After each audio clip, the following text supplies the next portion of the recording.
ఇప్పుడు సమస్య వచ్చినప్పుడు ఎలా ప్రశ్నిస్తాం మనం దేవుణ్ణి? ఈరోజు మన మధ్య ఎవరైనా ఉన్నారా దేవుణ్ణి ప్రశ్నించేవాళ్ళు? ఈ సమస్య ఏదైనా కావచ్చు, శారీరక, మానసిక, ఆధ్యాత్మిక, ఆర్థిక, కుటుంబపర, ఉద్యోగం, వ్యాపార సమస్యలు ఏమైనా కావచ్చు. దేవుని దగ్గరికి వెళ్ళి అడుగుతున్నారు, ఎందుకు ప్రభువా నాకు ఈ సమస్య దాపరించింది? నువ్వు ఆరోగ్యంగా ఉంటున్నప్పుడు అడిగావా దేవుణ్ణి, ఎందుకు ప్రభువా నాకు ఎంత మంచి ఆరోగ్యం ఇచ్చావు?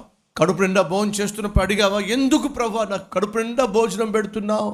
పరీక్షల్లో విజయం సాధించినప్పుడు ఎందుకు ప్రభువా నాకు విజయాన్ని ఇచ్చావు? నా క్లాస్మేట్ చాలా మంది ఫెయిల్ అయిపోయారే, అడిగావా? అడగలేదే.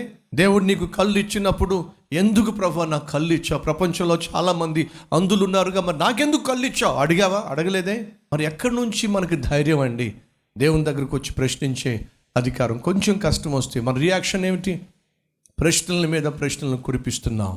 ఆర్థర్ యాష్లే అంటున్నాడు, ఎలా అడగగలను దేవుడు? నేను ఇంతగా దీవించబడి ప్రపంచ ఛాంపియన్గా అవతరించినప్పుడు ఎందుకు ప్రభువా నన్ను ఇలా చేసావు, ఛాంపియన్గా చేసావు? అడగని వాడిని కష్టం వస్తే ఎలా అడగగలను? That was his reaction. సహోదరి సహోదరులో, మన చుట్టూ సమస్యలు ఉండొచ్చు, శత్రువులు ఉండొచ్చు, శోధించేవారు ఉండొచ్చు, సహజం. వాళ్ళని మనం మార్చలేమో.